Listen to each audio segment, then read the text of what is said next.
The first time it happened, I was just trying to get a book from my locker. The hallway was loud, the usual chaos between classes. Someone bumped into me. Not hard, just enough to make me drop my folder. Papers went everywhere. I knelt down to gather them, my face feeling hot, and then I heard a voice, clear and sharp, from a group of girls a few lockers down. They weren't even looking at me, but the word hung in the air. Trash. It was casual, like they were discussing what to eat for lunch. But it was meant for me. I felt the word hit me in the chest, a physical blow. My hands froze on the papers. The noise of the hallway seemed to fade away, and all I could hear was the echo of that single ugly word. I remember the feeling of the linoleum floor under my knees, the faint smell of disinfectant.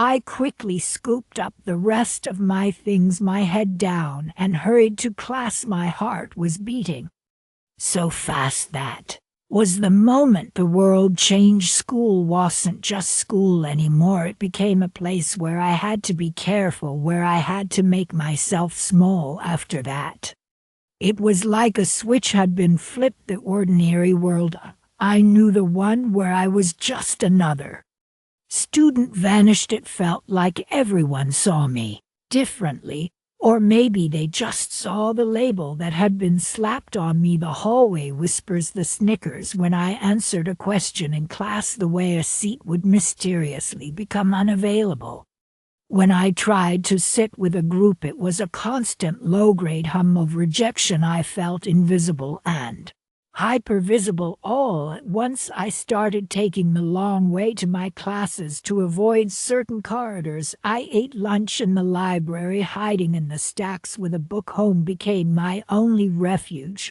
but even there, I couldn't escape. I'd come home and go straight to my room, telling my parents I had a lot of homework. I'd lie on my bed and stare at the ceiling, trying to push the day away. I'd hear them talking downstairs, their normal happy voices, and I couldn't bring myself to tell them. How do you explain that you've become nothing, that the person you are at school is just trash? The word echoed in my head every night.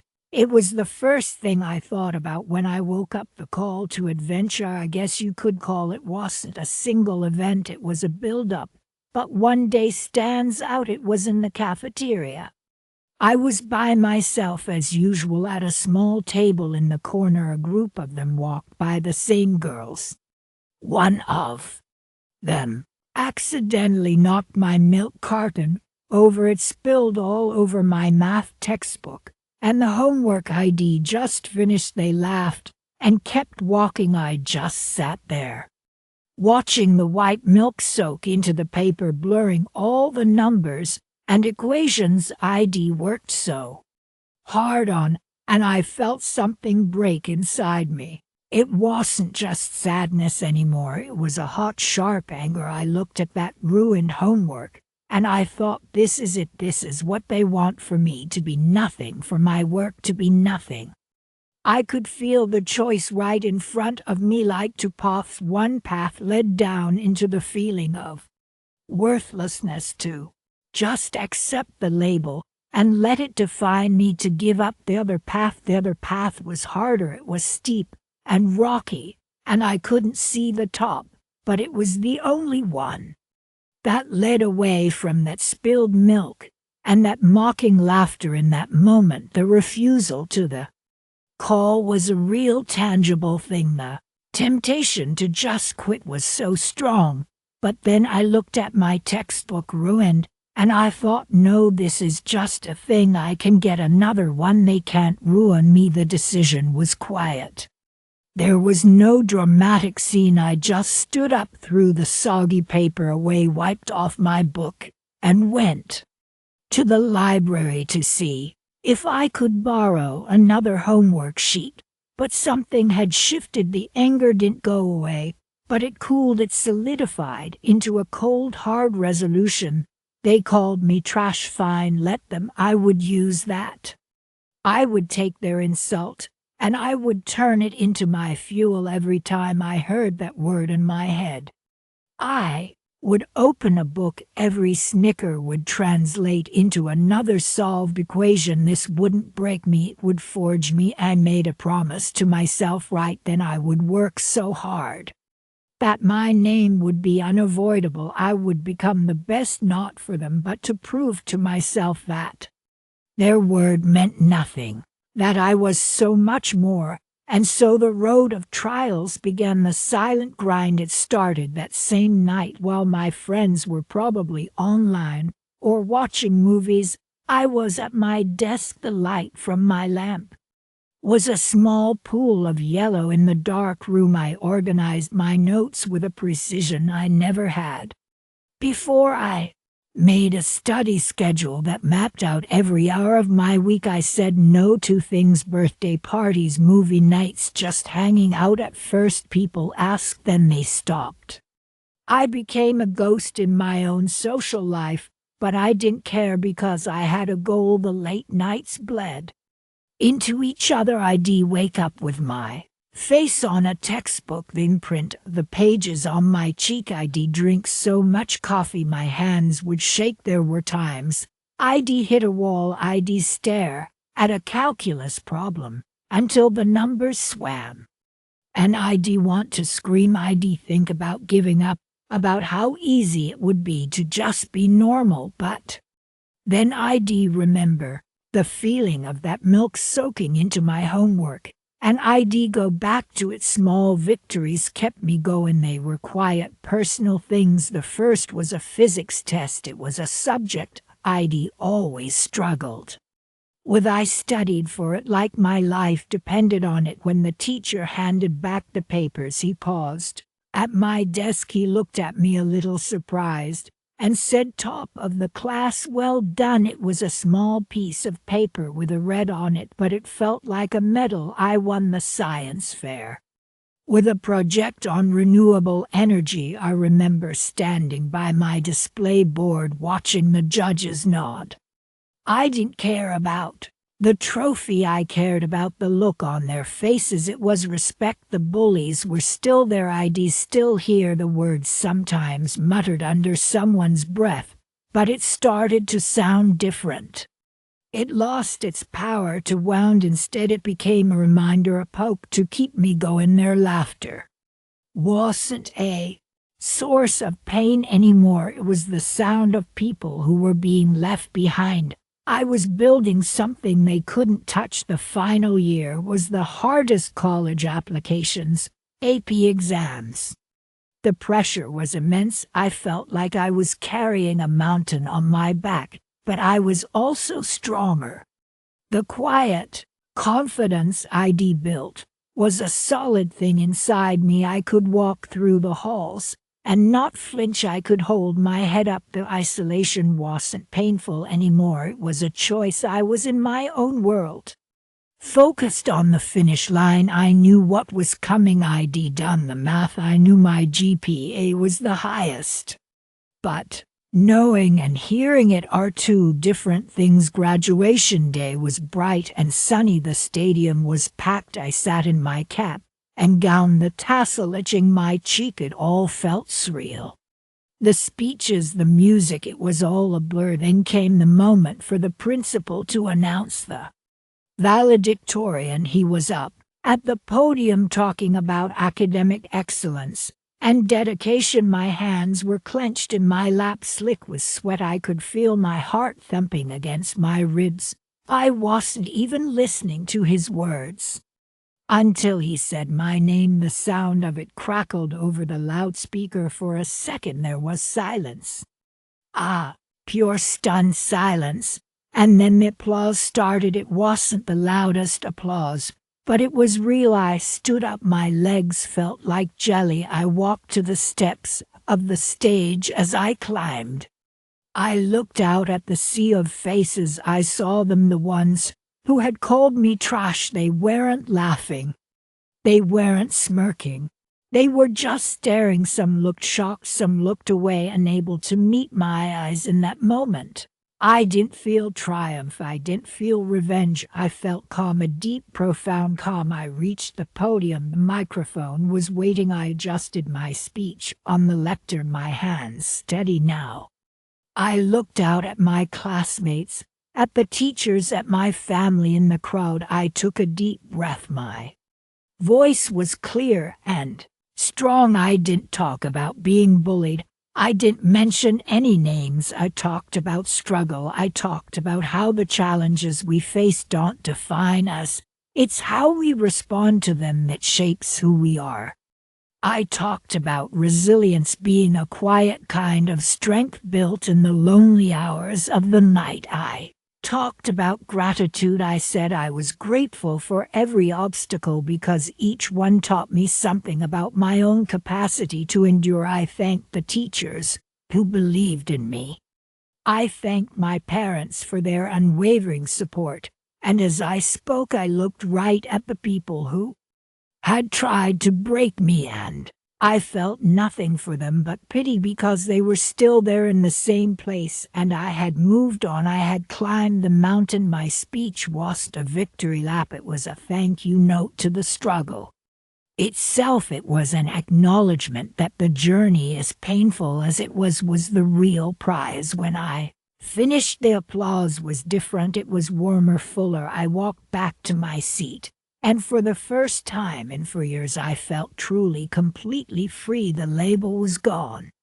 It had been burned away in the fire of all that hard work. I was no longer what they called me. I was what I had made myself. The first time I heard it, I was just putting away the groceries. Her backpack hit the floor with a thud, and the sound was so heavy I knew before I even turned her on. I called out, "Sweetie, how was your day?" Silence. That was the first sign. Then I heard the water running in the upstairs bathroom, and it ran for a long, long time. I found the note a week later. It had fallen out of a textbook, a crumpled ball of lined paper. I shouldn't have smoothed it out. I know I shouldn't have, but a mother's intuition is a terrible sharp thing. The words were written in a hasty, ugly scroll. "Everyone knows your family is trash. You don't belong here." My hands went cold. I actually felt the blood drain from my face right there in the kitchen. I had to sit down. That word trash, it's such a small, ugly word. It's meant to crumple you up and throw you away. And someone had aimed it right at the heart of my child. The hardest part was the pretending. She thought she was hiding it so well. She'd come home, give me a quiet smile, and go straight to her room. The laughter that used to fill the house just stopped. It was like someone had turned off a light inside her. I'd stand outside her door at night and hear nothing, not even crying, just a thick, heavy silence that was worse than any sound. My husband would say, "Just give her space, she's a teenager." But I knew it was more than that. Every instinct in my body was screaming to drive to that school, find those girls, and I don't know what, shake them, yell at them, make them feel a fraction of the hurt they were causing. But I couldn't, because if I did that, I'd be taking away her power. I'd be telling her she couldn't fight her own battles. So I had to just sit there with my hands gripping the steering wheel, my knuckles white, and swallow my own helpless rage. The conversation we finally had was on a Tuesday night. I brought her a cup of tea and just sat on the edge of her bed. I didn't say anything for a long time. Then I just said, "It's okay if you're not okay." And she broke. It wasn't loud. It was a quiet shattering. She told me everything, the whispers in the hallway, the laughter when she walked by, the notes, the words. She said, "Mom, they called me trash."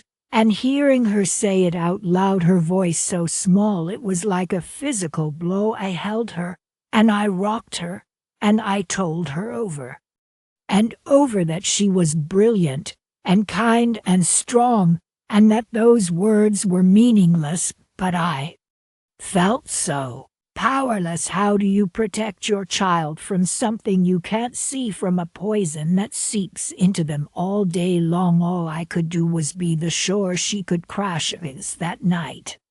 Something shifted in me. The protective fury was still there, a hot coal in my chest, but it changed. It wasn't just about shielding her anymore. It was about fueling her. I remember looking at her asleep and exhausted from crying, and I thought, no, this is not the end of your story. This is where it begins. The next morning I didn't ask her about the girls. I asked her about her physics project. I asked her about the book she was reading for English. I started to deliberately feed the parts of her that were brilliant and hungry and strong. We stopped talking about them, and we started talking about her future. Her dreams. Our house became a sanctuary. I made sure of it the moment she walked through the door. It was a different world. The music was always on. I cooked her favorite meals even on weeknights. We had silly debates about movies. We started a tradition of late-night hot chocolate during finals week. It was a place where the air was clear, where she could breathe, where she was never ever trashy. Was my daughter. She was brilliant. She was loved. It was a foundation of unconditional belief, and I built it for her brick by brick every single day. The sacrifices weren't sacrifices to me. They were investments. Driving her to that sat tutor across town every Saturday morning at 7 ID. Watch her in the rear-view mirror, her head bent over a practice test, and I'd feel this fierce pride. The late nights when I'd stay up just to make sure she remembered to eat, bringing her a plate of fruit at midnight. While she was buried in textbooks, I'd see the fatigue in her eyes, but also a new determination, a hardness that hadn't been there before. She was channeling all of it, every cruel word, into a relentless drive, and I was just the silent support beam holding everything up. I was the audience for her practice speeches, the proofreader for her college essays. I was the wall she could bounce her ideas off of. My pride in her wasn't just about the grades, it was about her quiet, steely resilience. She was building a fortress around herself, not with bricks but with achievements. And I was just helping her mix the mortar. The entire senior year was a long, anxious wait. Every report card was a victory. Every scholarship application was a battle won. I watched her navigate the school halls with a new kind of posture. She wasn't cowering anymore. She was moving with purpose. She had transcended them.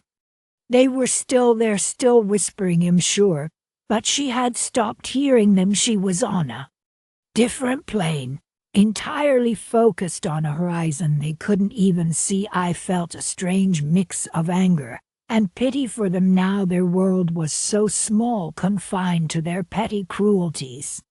My daughter's world was expanding with every passing day. Graduation day was humid and bright. The air in the football stadium was thick with anticipation. I sat there in the bleachers, my hands clasped so tightly in my lap my fingers ached. My husband kept patting my knee, but he didn't understand the tornado of emotion inside me.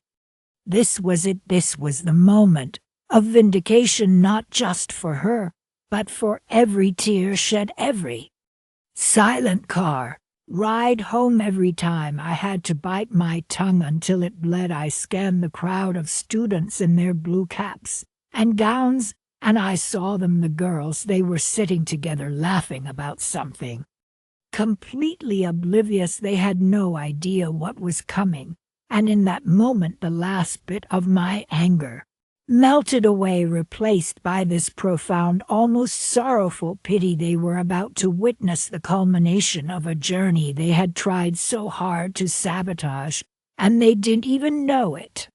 Then the principal stepped up to the podium. He talked about academic excellence, about the future, about the class of Sushan said my heart was hammering against my ribs. This was it. I held my breath. He cleared his throat. And this year's valedictorian, with the highest academic record in the school's history, as a young woman who has demonstrated unparalleled dedication and intellect. I didn't hear the rest of his sentence because I saw her stand up, my daughter, and she began to walk. She walked right past their row. She didn't look at them. She didn't need to, but every head in their group turned. I saw the shock on their faces, the disbelief, the slow dawning realization. She walked with such grace, such quiet dignity, her head held high. She had worn them down, not with words but with silence and success. She reached the stage, and as she climbed the steps, the sun caught the gold tassel on her cap. It glittered. It was the most beautiful thing I have ever seen. She adjusted the microphone. She looked out at the sea of faces, and for a brief second her eyes found mine. She gave me the smallest, most confident nod. Then she began to speak. Her voice was clear and steady. It carried across the entire stadium. She didn't talk about formulas or historical dates. She talked about adversity. She said that sometimes the greatest motivation doesn't come from praise, but from the desire to prove someone wrong. She talked about building yourself up from a place of pain, about using hardship as fuel. She didn't name names. She didn't have to. Everyone knew. She thanked the teachers who believed in her. She thanked her father for his quiet strength. And then she looked right at me. Her voice softened just a little. And I need to thank my mother, she said, for being my sanctuary, for teaching me that my worth is not determined by the words of others, but by the strength of my own character, for showing me that love is the most powerful response to hate. That's when the tears came. I couldn't stop them. They were tears of pride, of relief, of a battle finally over. I saw teachers dabbing their eyes. I saw parents nodding. And I saw those girls sitting perfectly still, their faces pale. The entire stadium was weeping with me, weeping for her victory. It was a triumph that echoed far beyond that football field. It was a lesson etched into the heart of everyone who heard it. She finished her speech, and the applause was thunderous. It was a wave of sound that washed over all of us. She had taken their cruelty, their small-mindedness, and she had transformed it into something magnificent. And as I watched my daughter, my valedictorian, stand there in the bright sun, I knew they had called her trash, but she had emerged as pure gold. The cafeteria was always loud, but it wasn't just the noise, it was the energy, a constant low-level hum of competition. You had to prove you belonged every single day, and the easiest way to do that, the currency everyone understood, was to have someone below you, someone you could point to and say, at least I'm not that. And she was perfect for it. The quiet girl, the one who always had her head in a book. Her clothes were a little too clean, little too plain. She never fought back. She'd just take it, her eyes fixed on the floor, and then she'd walk away. We called her trash. It was so casual, so effortless. It wasn't even a decision anymore. It was just what she was. Hey, trash, move your backpack. Don't sit there. That's where trash sits. We said it so much we stopped hearing the word. It was just a sound, a label we'd slapped on her that stuck. We never stopped to think. We were peeling away her humanity layer by layer. It was just the culture, the way things were, but sometimes a crack would appear. I remember once in chemistry we had to pair up. No one wanted her, of course. I got stuck with her. I spent the whole lab period making snide comments under my breath, not even looking at her, but she just worked. She knew every answer. Her hands were steady as she measured the solutions. She finished the experiment before anyone else, and her results were Perfect. The teacher held up her lab report as the example, and for a second I felt this weird hot prickle of something. It was like my brain couldn't make the two things fit: the girl we called trash and the girl whose work was flawless. I shook it off. Of course, I made a joke about her being a teacher's pet, but the feeling lingered like a stain. Another time I saw her in the library after school. She was helping a younger student with math. She was so patient, her voice quiet and calm. The kid was struggling, and she just kept explaining it differently, never getting frustrated. She wasn't doing it for show. No one else was around. She was just helping. And she had this little smile. When the kid finally understood, I stood there hidden by a bookshelf, and I felt like a ghost. My words, all our words, felt cheap and hollow compared to that simple act of kindness. The narrative we'd built, the one where she was less than us, it started to feel flimsy, like a cardboard set you could push over. But I didn't push it, I just walked away. It was easier to ignore the crack than to fix the whole foundation. Then came graduation rehearsal. The air was thick with that end-of-year buzz, all cheap polyester gowns and excited chatter. They were reading out the awards and the honors, and then they said her name for valedictorian. The sound just died. It wasn't a quiet hush. It was like someone had sucked all the air out of the auditorium. My head snapped up. I looked round, and I saw the same stunned disbelief on the faces of everyone I used to sit with at that lunch table. A few people actually laughed, a nervous, confused sound, thinking it must be a mistake. But it wasn't a mistake. Her name was up on the screen. She had the highest GPA she had won, and in that single breathtaking moment the label we'd created shattered. It didn't just fall off, it exploded into a million pieces, and every piece flew back and hit me right in the chest. Trash, the word echoed in my head, but now it sounded grotesque. It was the ugliest word I had ever heard. The shame was immediate and total. It wasn't just embarrassment, it was a physical sickness. My face burned. I wanted to sink through the floor. All the times ID said it, all the times ID laugh played back in my mind on a loop. I realized with a clarity that was absolutely terrifying that we hadn't been teasing someone beneath us. We had been hurling rocks at someone who was in every way that truly mattered, far above us. The full impact of every word landed on me at once. The weight of it was crushing. I couldn't look at my friends. The guilt was a thick fog in the room, and we were all breathing it.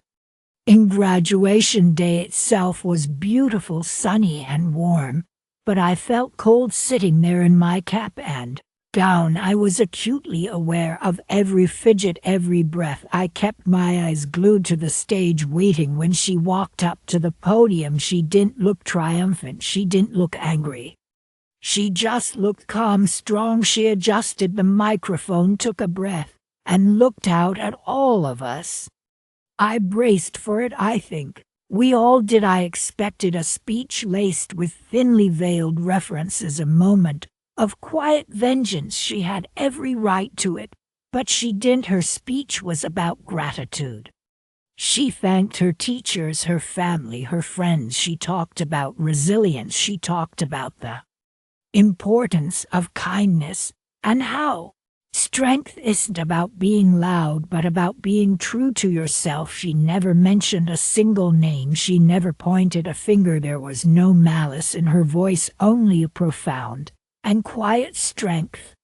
And that was so much worse. If she had been angry, I could have justified my own behavior. I could have said, "Sisha's bitter," but her grace was a mirror, and it reflected back only our own ugliness. She was giving us a lesson in humility, a masterclass in dignity, and she was doing it Without saying a single accusatory word, the silence she gave us was louder than any insult she talked about the future, about carrying the lessons from this place forward, and in that moment, a resolution solidified inside me. It wasn't a dramatic, life-altering flash. It was a quiet, firm decision. I would not be the person I had been. Her success wasn't just her achievement, it was an exposure. It exposed the flimsy, cruel framework we had built our social lives on. It exposed me and her forgiveness, the fact that she chose to rise above it all and speak about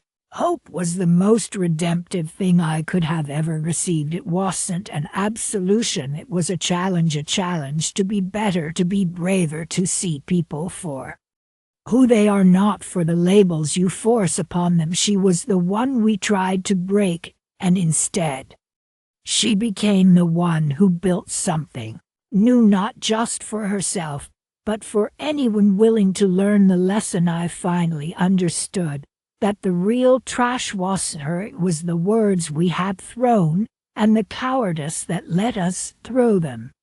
And I was done with it. The whole system is just so simple, so predictable. Once you pull back the curtain, it's like a machine that runs on fear. And for a long time I was just a cog in it, even when I thought I was standing apart. Think about why a group singles out one person. It's never about the person, not really. It's about the group's own insecurity. I saw it in the hallways.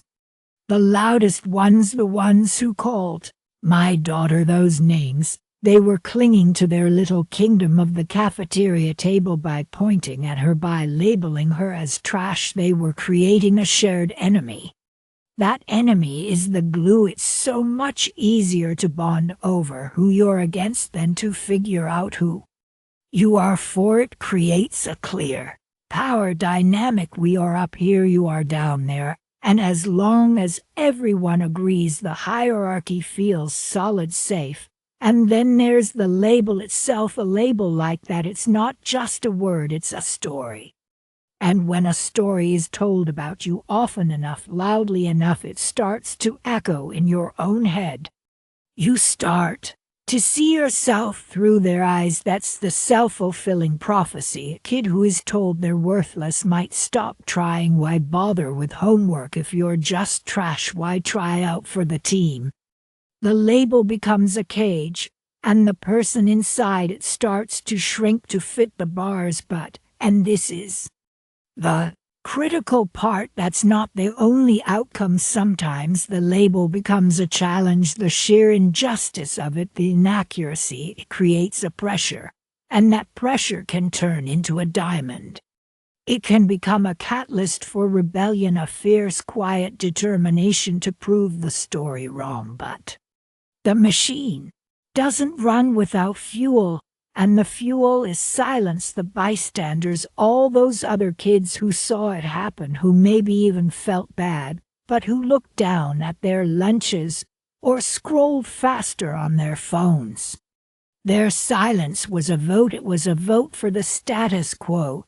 It was approval by absence, by not intervening, by not offering a single word of support. They told the bullies that their behavior was acceptable. There were no consequences. The social cost of cruelty was zero. And when there's no cost, the behavior escalates. It becomes the norm. The silence of the many is what gives power to the cruelty of the few. It's the most corrosive element of the whole dynamic. Now let's talk about what happens inside the person wearing that label, the psychology of the victim. It's not a simple story of sadness. It's a war. The initial blow is the internalization. You hear trash echo in the hallway, and for split second you wonder if they see something you've missed. You look at your clothes, your secondhand shoes, and you think maybe they're right, maybe this is what I am. That's the damage to self-esteem. It's a hairline fracture in your identity. You start to question your own worth. You become hyper-aware of every Stumble every awkward moment viewing it as proof that the label is correct. You walk through the school like you're trying to be invisible because visibility is dangerous. It invites attack. The goal is to minimize your surface area to become a ghost, but then there's a shift. It's a quiet, internal shift that nobody else sees. It's the moment the internalization stops. It's the moment you get tired of carrying their story for them. For my daughter, it wasn't one dramatic event. It was a slow dawning. A realization that their opinion of her was not a fact. It was just noise, a very loud, very persistent noise. But noise nonetheless. The insult, the label stops being something you absorb and starts being something you observe. You look at it from the outside. Trash. What does that even mean? It means nothing. It's a hollow sound they make to feel big.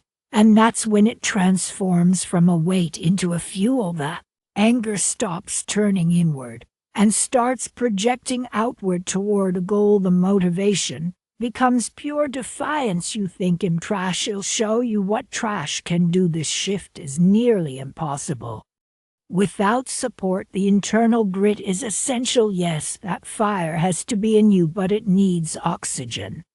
For her, that was our home. It was a place where the label was not allowed to cross the threshold. It was a place where she was not trash. She was just herself unconditionally. That strong family support system isn't about fighting the battles for her. It's about being the sanctuary from the war. It's about providing the quiet confidence that allows someone to rebuild their sense of self from the inside out. It's the foundation that keeps the house from collapsing when the storm hits. Without that anchor, the shift from victim to victor is so much harder. The loneliness can be crippling, so the fuel is there. The anger is now focused energy. What happens next is the strategy. This is where you see the transformation from pure emotion into cold, hard calculation. It's the psychology of channeling negativity into achievement. It becomes a productive obsession. Think about it all, that emotional energy, humiliation, the fury, the need for vindication. It has to go somewhere. For some it goes into destructive paths. But for her it went into the one arena where the rules were clear, where the outcome was based on merit, not on popularity. Academia became a form of nonviolent, undeniable counterattack. Every homework assignment was a brick. Every exam was a battle. She was building a fortress of achievement that their words couldn't penetrate. It was a way of fighting back without throwing a punch. It was a way of saying your definition of me is irrelevant. Here is a definition written in facts and figures, in acceptance letters and test scores. Try to argue with that. This is the transformation of social capital in the shallow economy of high school. She was bankrupt at the bottom of the hierarchy, but she started trading in a different currency, a currency that actually matters in the world. Beyond those walls, merit, competence, intelligence. Slowly, silently, she was accumulating real power, the kind of power that doesn't rely on the approval of a fickle crowd. The teachers started to see it. The administrators started to see it. The bullies were still kings of the hallway, but their kingdom was shrinking. It was becoming inconsequential. She was playing a much longer game. And that obsession, it's a coping mechanism. It's a way to control the chaos when the social world is unpredictable and painful. The world of books and equations is orderly. There is a right answer. There is a clear path to success. Focusing immense energy on that goal is a way to survive. It's a life raft. You're not just proving your worth to others, you're proving it to yourself. You are building your own value brick by brick. And in doing so, you are leaving the bullies and their useless labels behind in the dust. And then comes the moment of redefinition, the societal lesson, the graduation ceremony. You have to see that stage not just as a stage, it's a societal courtroom. It's a public judgment on the values that were fought over for 4 years. On one side of the gym, you have the old hierarchy, the kids who ruled the school based on cruelty and exclusion, and on the stage, standing at the podium, is the new hierarchy, the one based on hard work, resilience, and merit, the valedictorian, the one they called trash. In that moment, their entire value system is put on trial and found wanting. It's a silent, brutal verdict. Their power is revealed as the illusion it always was. It was a power that only existed within the tiny, suffocating ecosystem of the school. It has no currency here under the bright lights, with the whole town watching. Their victory was temporary, hers is permanent. It's engraved on a plaque. It's validated by a scholarship. It's real. And the speech, that speech is the thesis. It's not just a thank you to teachers and parents. It's a blueprint. It's a detailed account of how to take pain and forge it into purpose. It's a message to every other kid sitting in the audience who feels invisible, who is carrying a label they didn't choose. It says your current situation is not your final destination. The words they call you are not your name. You can use this. You can turn their poison into your medicine. It redefines victory. Victory isn't about being popular. It's about being powerful in the ways that truly matter. It's about integrity, perseverance, and the strength of your own character. The lasting impact of a story like this is that it forces us to reconsider our own lazy judgments. It challenges the entire way we sort and label people. We are so quick to categorize the nerd, the jock, the popular kid, the outcast. This story screams that those categories are meaningless. It shows that the person you dismiss today might be the person you answer to tomorrow. More importantly, it shows that the true measure of a person is not where they start or what others say about them, but how they navigate the storm. It asks us to look deeper, to be better than the simplistic cruelty of the crowd. It's a lesson in humility for the bullies and a lesson in hope for the bullied, and it's a permanent stain on the conscience of every bystander who now has to live with the knowledge that they stood on the wrong side of history, in a battle they were too afraid to even acknowledge was happening. It all started in the library. That was my place. It was quiet, smelled like old paper and dust. I liked the order of it. Every book had a place, a system. I understood that I was the girl with her nose always in a textbook, the one you'd see in the corner of the cafeteria sketching out equations on a napkin. They called me a ghost, I think, just part of the scenery. I didn't mind. It was better than being a target, but you can't stay a ghost forever, not when you exist in the same space as people like them. The aweless Sarah with her perfect blonde hair and a smile that never quite reached her eyes marked the star quarterback who moved through the holes like he owned them, and the rest of their court a swirling vortex of popularity and careless cruelty. They were the main characters in the movie of our high school, and everyone else was just background noise.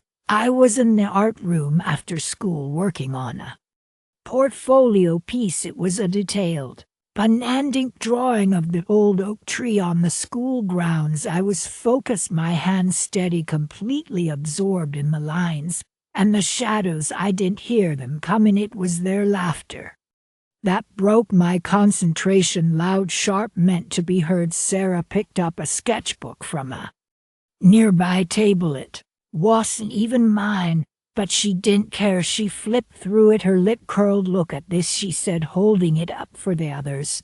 "So much effort for something so pointless." Mark leaned against a desk watching me with a lazy, amused expression. I kept my head down, hoping they'd just leave. That was always the hope, just become invisible again. But then Sarah's eyes landed on my open bag, my lunch bag. It was a brown paper bag, a little crumpled. My mom had drawn a small heart on it that morning. Sarah walked over, her heels clicking on the linoleum. She peered inside. "What's this, leftovers?" She pulled out the plastic container. It was a pasta dish from the night before. "Seriously, you bring last night's trash for lunch?" The word hung in the air. Trash. It wasn't just the food she was talking about.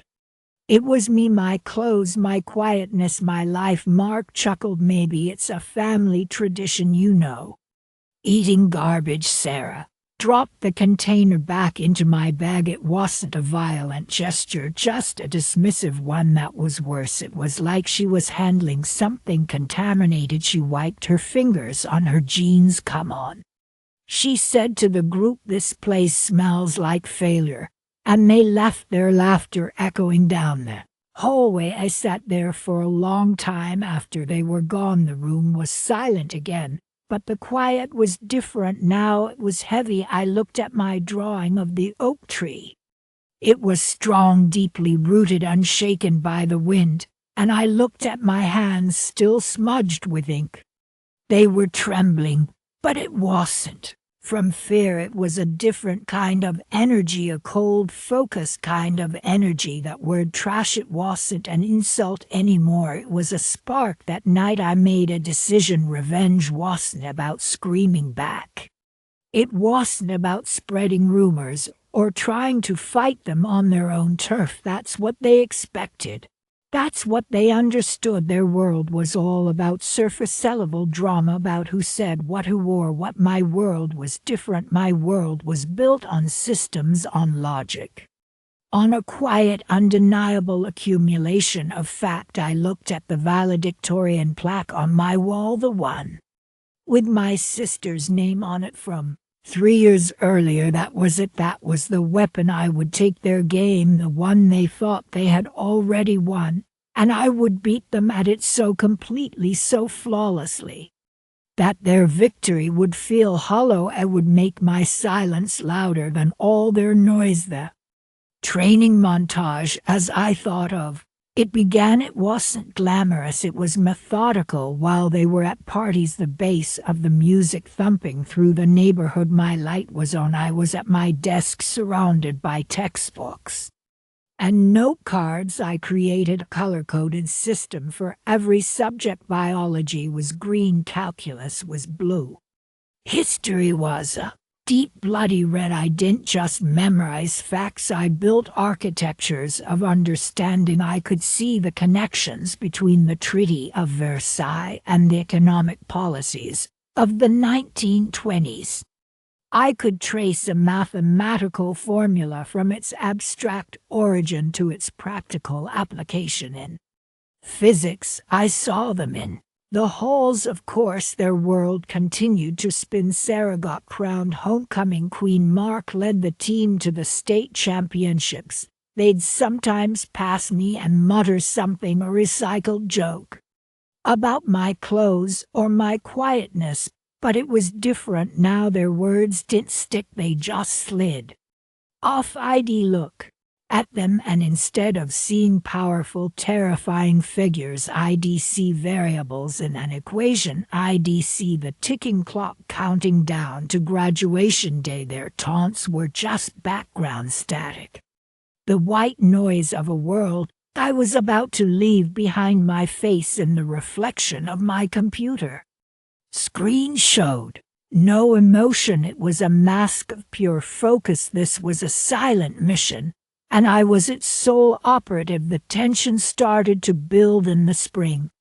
The air itself changed, getting warmer, thicker. College acceptance letters arrived. I got into my first choice with a full scholarship. Of course, I heard through the grapevine that Sarah was waitlisted at hers, and that Mark's football scholarship had fallen through. There was a new edge to them, a desperation. They were still loud, still the kings and queens of the school, but the foundation was starting to crack. They didn't know it yet. But the ground was shifting under their feet. The week before graduation, the principal, Mr. Davies, called me into his office. He was a kind man with a tired face. "The faculty has made its decision," he said, a small smile playing on his lips. "The valedictorian for this year, it's you," and by a significant margin. He handed me a piece of paper with the final GPA rankings. My name was at the top. Sarah's was several spots down. Mark's was near the bottom. I felt a jolt, not of excitement, but of completion. The final piece of the plan was in place. All that was left was the execution. I just nodded. "Thank you, sir." The day of graduation was bright and sunny. The air hummed with a nervous, excited energy. Hundreds of folding chairs were set up on the football field. Parents with cameras, little brothers and sisters fidgeting in their nice clothes. I put on my cap and gown, the maroon fabric feeling heavy and significant. We lined up, a sea of identical robes, a procession of futures waiting to begin. I could see Sarah and Mark a few rows ahead, laughing, taking selfies. They were radiant, perfectly at home in the spotlight. They had no idea. We marched onto the field to the familiar tune of Pomp and Circumstance. The sound of it was always so full of promise. I took my seat on the stage, looking out at the crowd. I saw my mom, her face beaming with pride. I saw my little sister waving frantically. And then I scanned the rows of my classmates.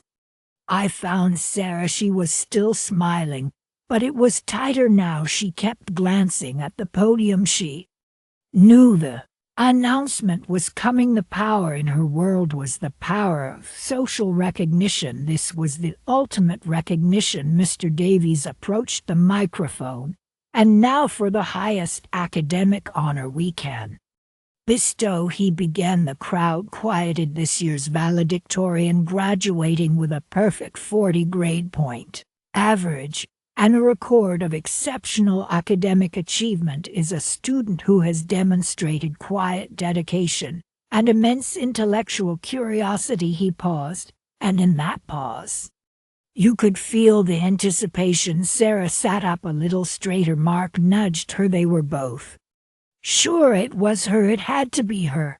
She was the star. "I am proud to present your valedictorian," Mr. Davies said, his voice booming across the field. Alara Vance. The silence was absolute. It wasn't a quiet silence. It was a stunned, vacuum-like silence. For a second, the only sound was the wind rustling the programs in people's hands, and then a wave of applause started, but it was hesitant, confused. All eyes were on me. I stood up. I smoothed down my gown, and I began the walk to the podium.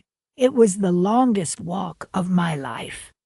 I had to pass directly in front of the row where Sarah and Mark were sitting. I didn't look at them. Not at first. I kept my eyes forward, my posture straight.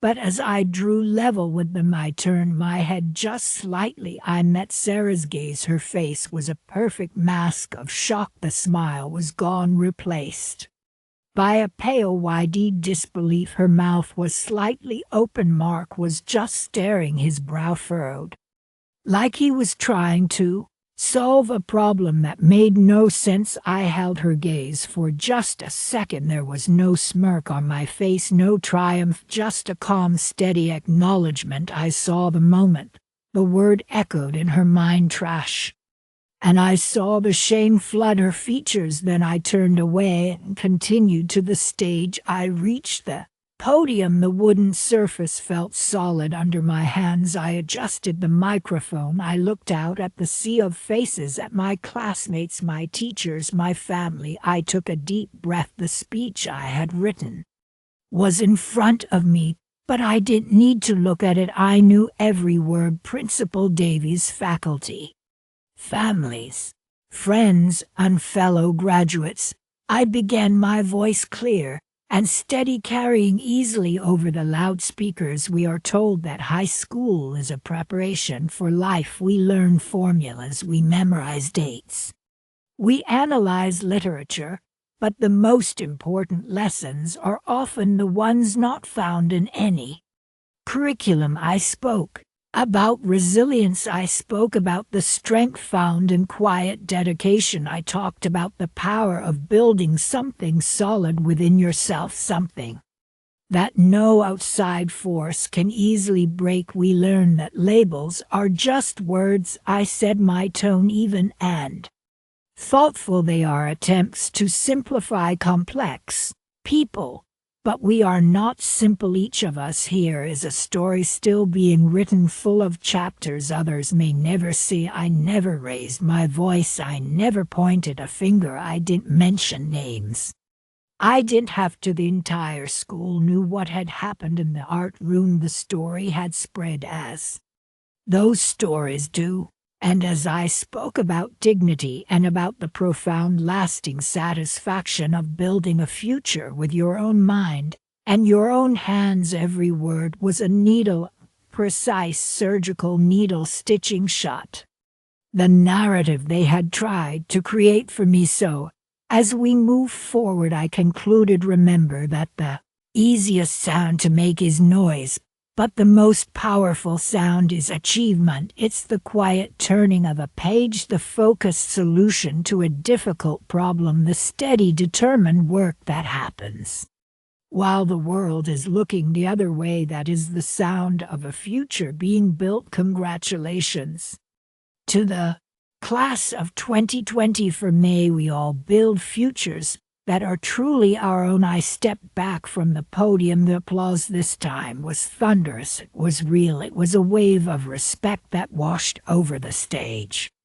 As I walked back to my seat, I didn't look at Sarah and Mark again. I didn't need to. I could feel their silence. It was a heavy, crushing silence. Their victory, the party, the popularity, it all seems so small now, so insignificant. My revenge wasn't in humiliating them, it was in making their entire world, the one they ruled so completely, look like a flimsy temporary set on a stage. And I had just taken the final bow. I sat down, the maroon robe feeling not like a costume, but like a crown. You remember how that word feels, don't you, when it's not just a word, but a kind of atmosphere. It has a taste.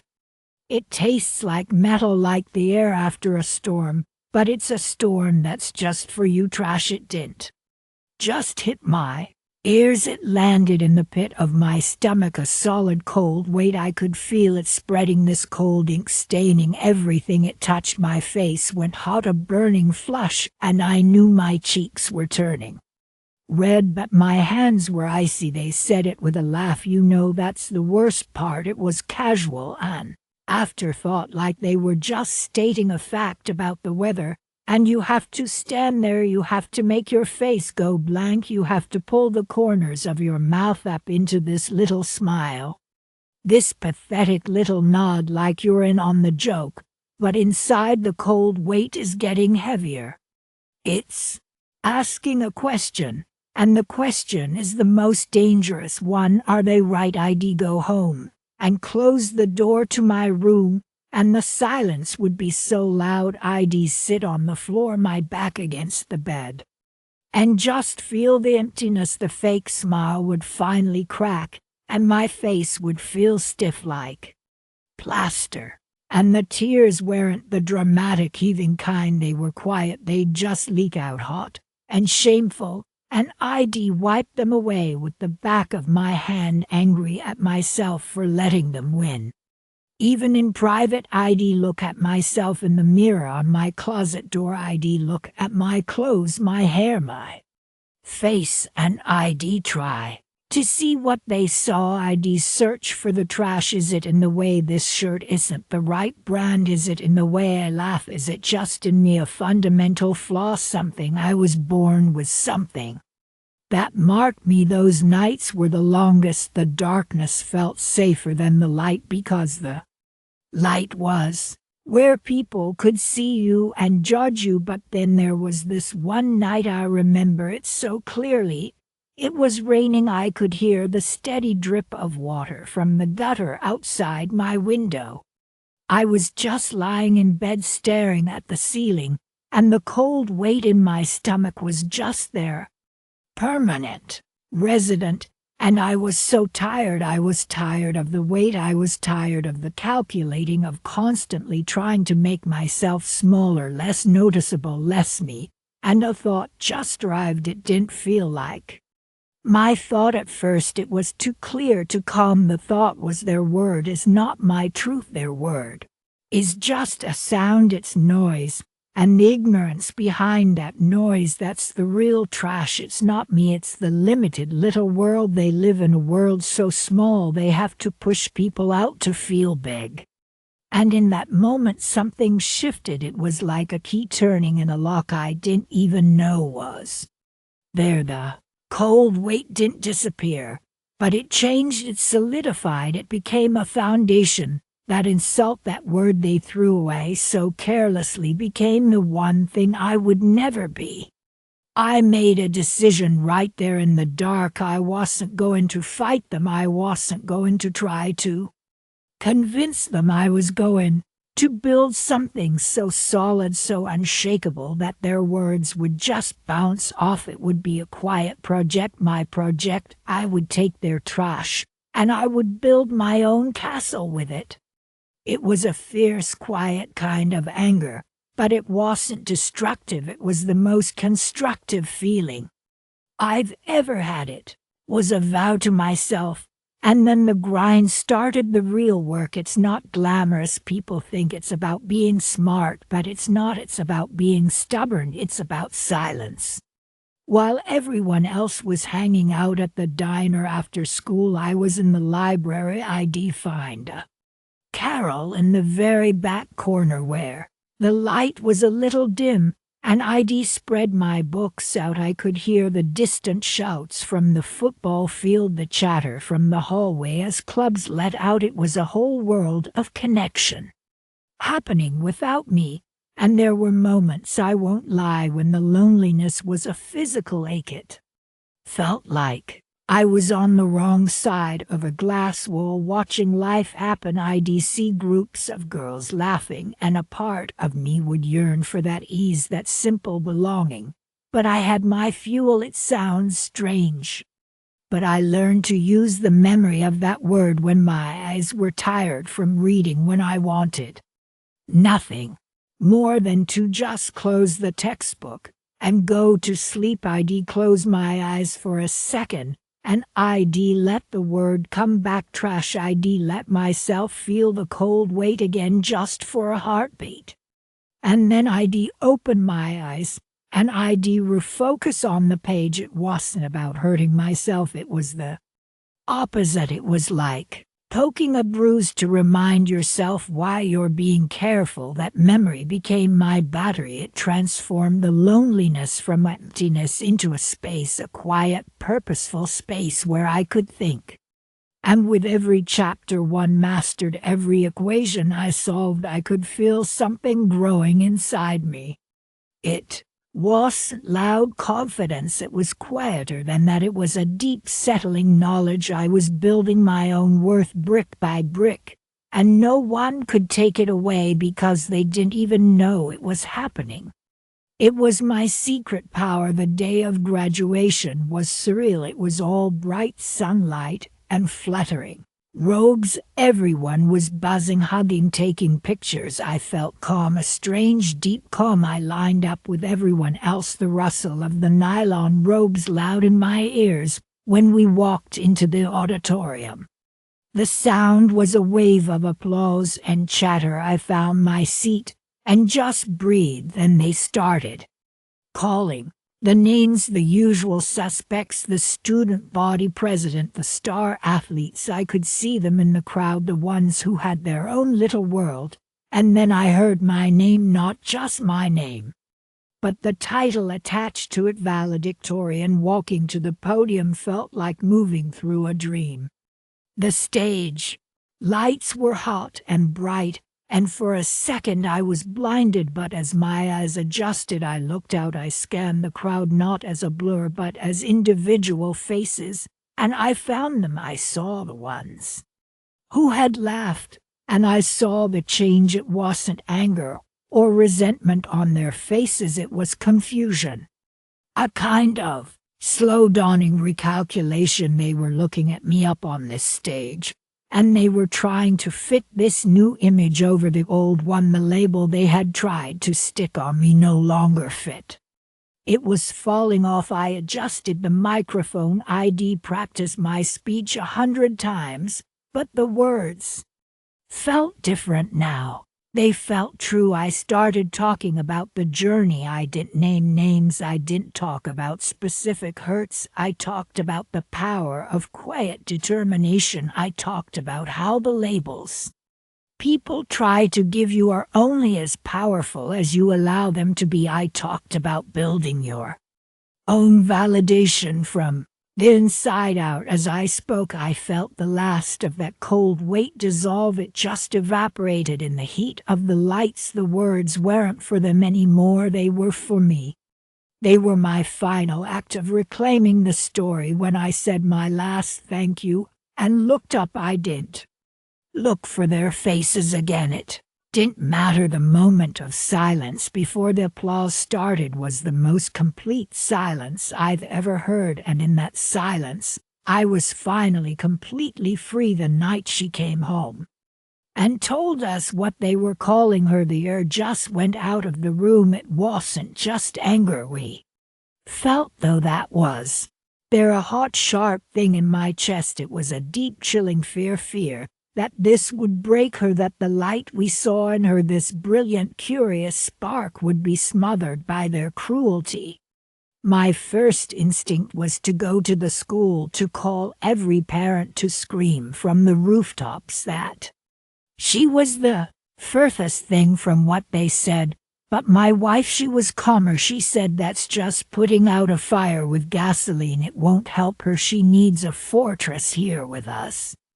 She needs to know without a single doubt that what we see is the truth. So that's what we built, a fortress. The first and most important line of defense was our home. We made a conscious decision that this house would be a sanctuary, a place where the words thrown at her in the hallways had no power. It started with the little things.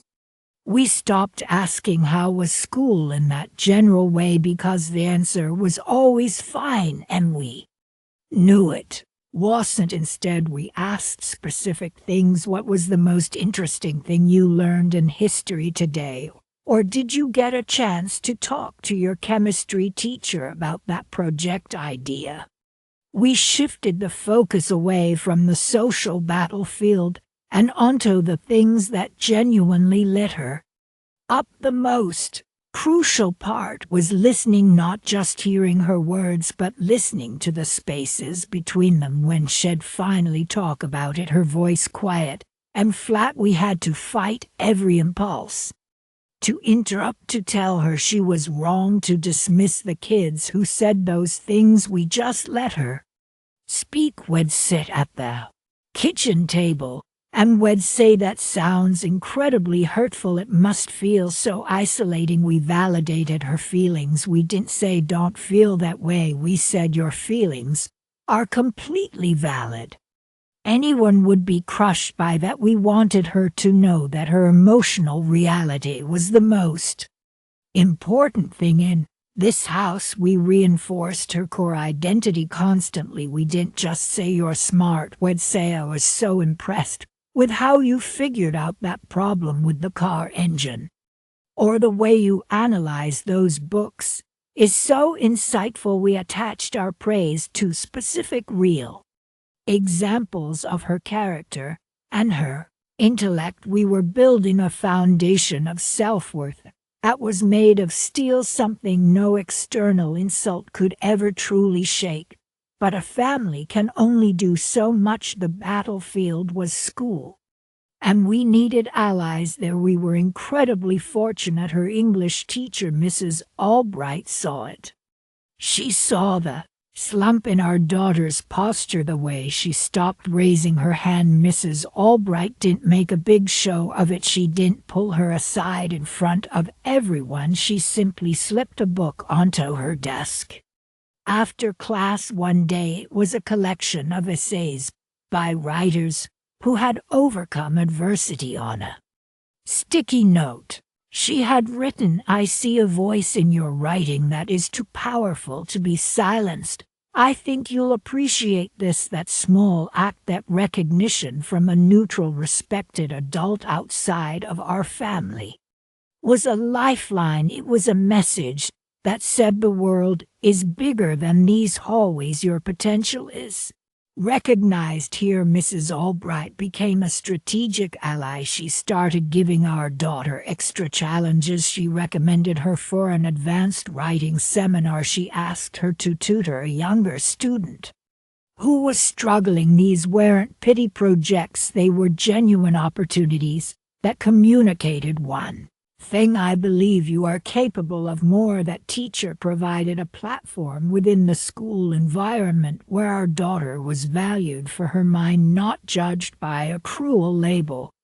It rebuilt a piece of her confidence that we as parents couldn't quite reach. It was proof that there was a world that operated on merit, not on malice. With that foundation of emotional safety at home and academic encouragement at school, we could start building an action plan. We couldn't just be a shelter from the storm. We had to help her channel that storm into something powerful. We sat down with her and talked about the future, not in a vague "things will get better" way, but in a concrete, strategic way. We talked about goals. We said, let's use this, let's show them what you're truly made of. She had always been a strong student, but she started to see her academics as a mission. We helped her set clear, achievable goals, not just get good grades, but aim for the top rank in the class. Enter that statewide essay contest, master calculus. We provided the resources. We made sure she had everything she needed. That meant driving her to the library whenever she wanted, buying any book she expressed an interest in, creating a quiet, dedicated space for her to study in her room, a desk with a good lamp, a comfortable chair piece, and quiet. We found a tutor for physics, not because she was failing, but because she wanted to excel. And we wanted to give her every tool to do so. More importantly, we taught resilience skills. We talked about stress management. We encouraged her to take breaks, to go for a run, to watch a stupid movie with us. We talked about perspective. We'd say, in 5 years, these kids won't even be a memory, but the education you're building now will be with you forever. We helped her see this not as a punishment, but as a proving ground. The motivation shifted from being about proving them wrong to proving herself right. She was building a future for herself, brick by brick, and every good grade, every successful project was another brick laid in the foundation of the life she was choosing to create. Graduation day was a cocktail of every emotion imaginable. The anxiety was a physical thing, a tightness in my shoulders. The hope was a fragile, fluttering bird in my chest. We sat in those folding chairs, the sun beating down on us, and I kept scanning the rows of graduates in their caps and gowns. I found her. She looked calm, she looked steady. The speeches began, and then it was time for the valedictorian. The principal went through the usual spiel about academic excellence, leadership, and representing the spirit of the school. The air grew still. I realized I was holding my wife's hand, gripping it so tight my knuckles were white. When he said her name, it was like a dam breaking. The sound that came out of me was half a sob, half a cheer. The applause was thunderous, but it all felt muffled, distant. All I could see was her, our daughter, walking across that stage with a grace and a strength that took my breath away. She wasn't the girl they called trash. She was a young woman who had weathered a storm and emerged not just unbroken, but polished, hard, and brilliant. The pride wasn't just ours, it felt collective. It was a victory for Mrs. Albright, who was smiling and crying a few rows over. It was a victory for every small act of kindness, every word of encouragement, every hour of study. It was the validation of a support system that had refused to let her fall. She stepped up to the podium and she looked out at the crowd. She didn't look nervous, she looked resolved. And then she began her speech. She talked about labels. She talked about how people try to put you in a box, to define you with a simple, cruel word. She said a label can be a prison if you let it, or it can be the fuel. She didn't name names. She didn't tell her specific story, but she spoke about resilience. She spoke about the people who see through the label to the person underneath. She talked about the family that becomes your fortress, the teachers who see your potential, and the inner strength you find when you decide that your own definition of yourself is the only one that matters. She talked about alchemy, the ancient idea of turning base metal into gold, and as she spoke, her voice clear and strong, echoing across the football field, I understood this was her alchemy. She had taken their trash, their cruelty, their small-mindedness, and through sheer force of will, and with the support of everyone who loved her, she had turned it into a moment of pure, undeniable gold. It was a triumph not just of academic success, but of love over hate, of resilience over cruelty, of a family and a community that refused to let a light go out. The words we use every day, they seem so simple, so fleeting, we throw them round without a second thought, but they carry a weight, don't they? A kind of energy.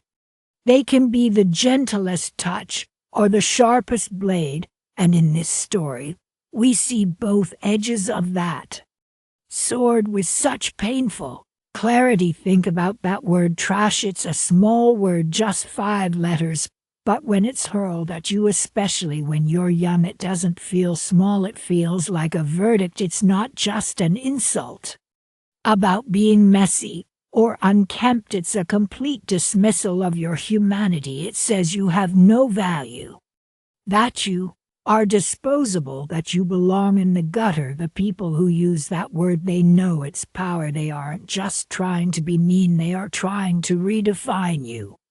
They are attempting to carve their judgment into your very sense of self. They want you to believe it, and that's the real danger, because words like that, when heard often enough, especially from those who hold some social power, they can start to echo in your own mind. You start to hear their voice even when they're not around.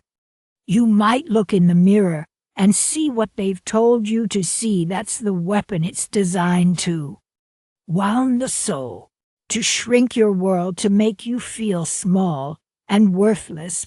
But then contrast that with the words spoken from the graduation stage. The same person who was called trash now holds a microphone, and her words are no longer defensive. They aren't angry retorts or pleas for mercy. They are something else entirely. They are clear, measured, and powerful. She uses language not to break down, but to build up, not to condemn, but to explain. In her valedictorian speech, she takes the very experience of being demeaned and transforms it into a lesson for everyone. Listening, her words heal the old wounds within herself, and they have the potential to inspire others who are nursing similar silent hurts. She uses the platform she earned not for vengeance, but for teaching, and in doing so, she demonstrates the ultimate power over language. She reclaims the narrative. She decides what the story means. This brings us to the central haunting question that her journey forces us to ask ourselves: do we allow others' words to define us? Do we accept the labels that are slapped onto us, often in moments of cruelty or carelessness? Or do we have the courage to define ourselves through our own actions, our own character, our own words? Her story is a resounding answer. The initial words were the attack, but her final words were the reclaiming of her territory. The sword was swung at her,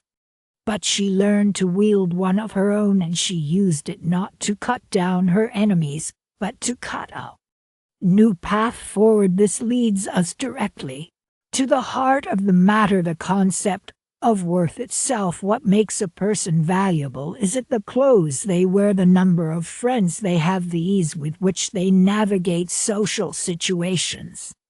The bullies in this story operated on a very simple and sadly very common calculus. Their metric of worth was superficial. It was about popularity, about appearance, about conforming to a certain narrow standard. Anyone outside of that was deemed less than worthless trash.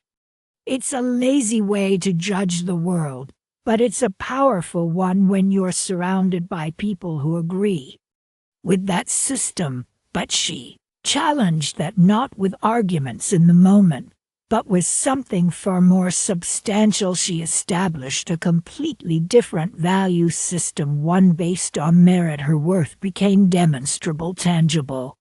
It was in the late nights, studying the mastered concepts, the perseverance through difficulty. Her value was printed on report cards, etched onto trophies, and finally announced to the whole world when she was named valedictorian. This kind of worth can't be argued with. It's built brick by brick through action. It's not granted by the fickle opinions of others. It is earned through sustained effort, and this is the ultimate lesson here. True worth is internal. It's the architecture of your character. It's your integrity, your resilience, your capacity for hard work, your kindness even when it's not returned. These are the things that no one can take from you. These are the foundations that remain solid even when the world tries to tell you you're nothing. The bullies were measuring worth by a ruler. They made themselves a ruler that was designed to make them feel tall. She ignored their ruler and built her own monument, and in the end everyone could see which one was more enduring. And this brings us to a fascinating, almost magical transformation at the core of her story, the alchemy of adversity. How is it that something so painful, so destructive, can become a source of such immense strength? It seems like a contradiction. We often think that hardship leaves us only with scars, and it does, but sometimes if we have the courage to face it, those scars can become maps of where we've been and reminders of how strong we are. Psychologists have a term for this: post-traumatic growth. It's the idea that people can actually develop in positive ways after a struggle.